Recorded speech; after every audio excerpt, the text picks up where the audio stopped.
अस्सलामुअलैकुम दोस्तों, क्या हाल चाल है। तो बैकग्राउंड है जी ब्रेकिंग न्यूज़ का। ब्रेकिंग न्यूज़ में जाने से पहले आपने like share subscribe follow comment करते रहना है और प्लीज़ शेयर किया करें, ज़्यादा से ज़्यादा लाइक भी किया करो। और की कहना है और की मिंतर ला यही कुछ कर सकते हैं, ठीक है ना। ज़्यादा देखा करो वीडियो, पूरी वीडियो देखा करो, तो एड स्किप ना करा करो। अच्छा, सीन ये है जी के मिनिस्ट्री ऑफ लेबर ने अनाउंसमेंट की है कि वो तमाम कंपनियां जो खारिजियों को हायर करती हैं, एक तो है कि डायरेक्ट हायरिंग नो प्रॉब्लम, वो कंपनी एलिजिबल होती है, वो करती है।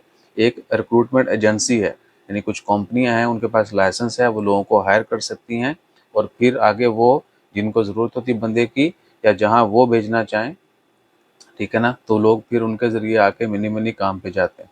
एम्प्लॉयर भी उनसे कॉन्टैक्ट में होता है और वर्कर भी उनसे कॉन्टैक्ट में होता है। वर्कर इसलिए कॉन्टैक्ट में होता है जी कि मैं ये बंदा हूँ, ये मेरी प्रोफाइल है, मुझे इस तरह की जॉब चाहिए। और एम्प्लॉयर को अगर आसानी से कहीं बंदा ना मिले, वो उस कंपनी से कहता है जी हमें इस तरह का बंदा चाहिए, अपनी रिक्वायरमेंट बताते हैं।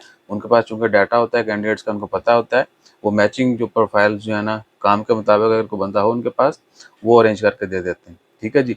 तो वो तमाम कंपनियां जो दूसरे हमारे से ओमान में खारिजियों को हायर करती हैं, अगर उनके लाइसेंस एक्सपायर हो चुके हैं तो उनको फौरी रीन्यू करवाना होंगे। सिर्फ 30 दिन का टाइम है, ठीक है जी। आज 12 जुलाई है और बुध का दिन है। 16 जुलाई, 16 जुलाई को कौन सी डेट, डेट तो 16 ही है। तो दिन बनेगा, अल्लाह आपका भला करे, इतवार।